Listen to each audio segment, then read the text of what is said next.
आई आप सबके बीच में हम मनी पांडे आप सबके बार बार प्रणाम करते हैं दसों जोड़ के। आई एगो बहुत सुंदर लाइक खेसारी जी दौड़े वाले आई आप सबके बीच में हम परोसा करें। अगर अच्छा लगे तो चैनल के जरूर सब्सक्राइब करें।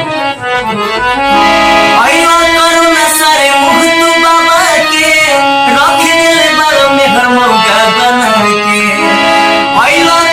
सारे मुँह तू दबा के रख दिले बालों में घर मौका बना के। दादा लॉकडाउन खुली अब कब जी, अरे कब जी, अरे कब जी काहे जी हमर मौगी खेलत बिया पपजी। हम तो दुनो बेरा कटतनी समझी हमर मौगी खेलत बिया पपजी। हम तो दुनो बेरा कटतनी समझी।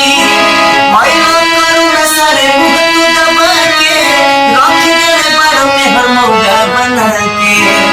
दादा लॉकडाउन खुली अब कब जी, अरे कब जी, अरे कब जी हमर मौगी, अरे मौगी मौगी रे हमर मौगी खेलत बिया पपजी। हम तो दुनो बेरा खातनी सब्जी हमर मौगी